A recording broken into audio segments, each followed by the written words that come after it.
Others only stay active even when nothing is progressing.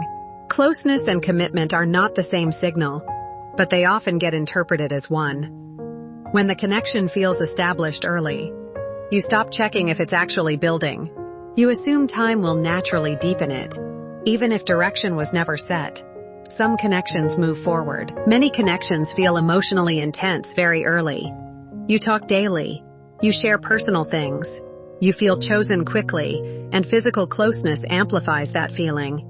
Because the brain reads intimacy as bonding, so the relationship feels established before behavior has actually established it.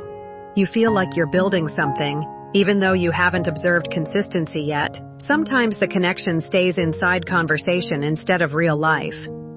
He calls often, talks for hours, shares thoughts late at night, and the emotional closeness feels intentional. But the interaction rarely moves into actual dating.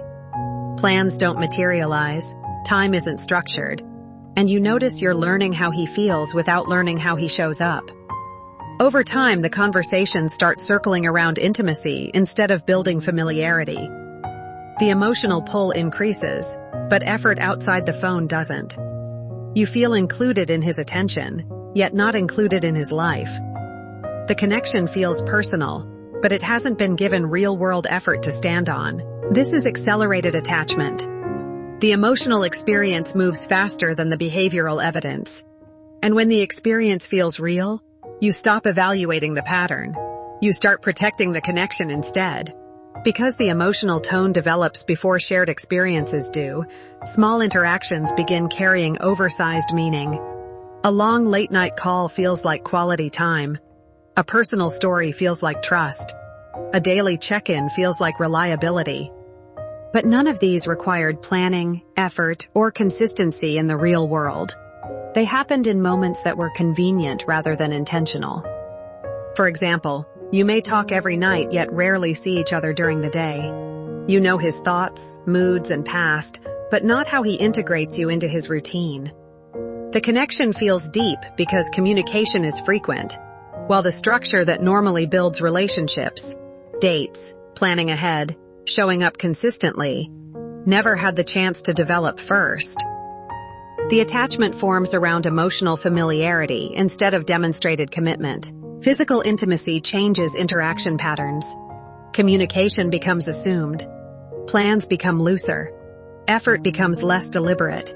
Not always intentionally, but predictably. Because the connection now feels secured.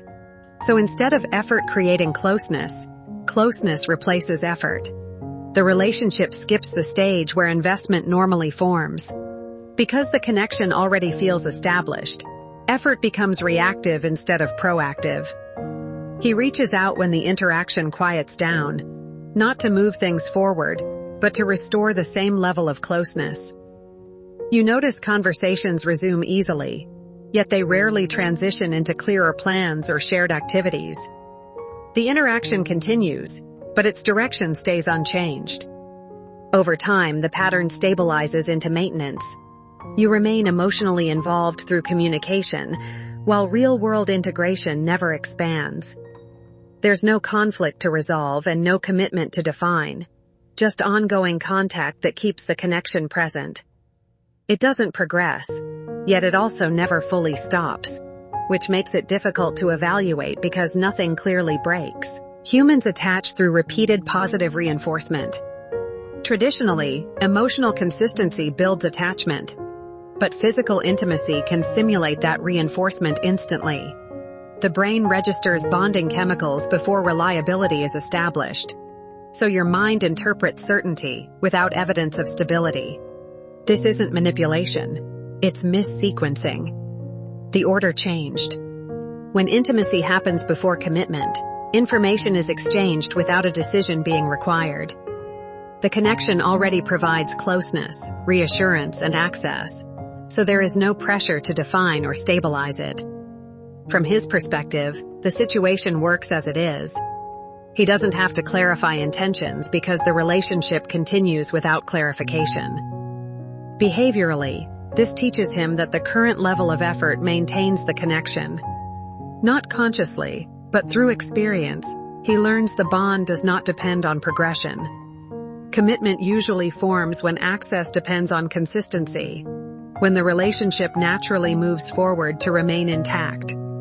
When it continues without that step, maintaining becomes easier than investing, and the dynamic settles where it requires the least change. Attachment came before evaluation. This is where confusion begins later.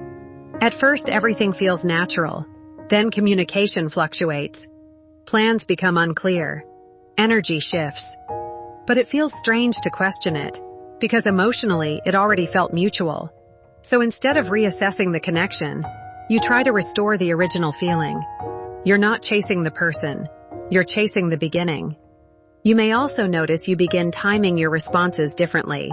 Sometimes you wait so you don't appear overly available. Other times you answer quickly to keep the conversation warm. Your attention shifts toward managing the interaction instead of simply participating in it, because the consistency never feels fully secure. You replay what was said to understand what it meant. A reassuring moment feels significant, while a quiet period feels uncertain. The connection isn't defined enough to relax into, yet not distant enough to release. So your mind stays active trying to maintain emotional balance. Over time, the relationship lives mostly in anticipation. You feel close during contact and unsettled during absence, which keeps your focus on when the next interaction will happen, rather than where the connection is actually going. Voice. When pacing slows down, behavior has time to reveal intention. Interest maintains effort. Curiosity asks questions. Investment plans ahead, without immediate physical closeness. The connection has to stand on attention alone, and attention shows motivation very clearly. Dating with intention keeps attention focused on behavior instead of chemistry. You notice whether plans are made in advance, whether time is protected, and whether effort increases with familiarity. The connection develops through shared experiences rather than private intensity, which makes interest observable instead of interpreted. When physical intimacy isn't leading the pace, conversations naturally shift toward compatibility. You learn how conflict is handled, how consistency is maintained, and how you're included in daily life. Attraction still exists, but it no longer substitutes for direction. It accompanies it. This sequence slows emotional certainty just enough for judgment to stay clear. Instead of protecting a feeling that formed quickly, you evaluate a pattern that formed gradually.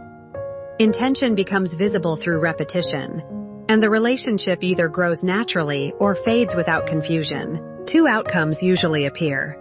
Some people increase effort. They initiate more. They define the connection. Others slowly fade. Conversations shorten. Plans stall. Nothing dramatic happens. Clarity simply replaces possibility. Often the interaction temporarily increases once distance appears. Messages become more frequent, curiosity returns, and you may even be asked to meet. But the key detail is duration. Whether the effort sustains after reassurance is restored. Short bursts of attention usually stabilize the connection again rather than develop it. If the dynamic relied on closeness without structure, the pattern repeats in cycles. Engagement rises when availability drops, then slowly returns to its previous level once comfort is reestablished.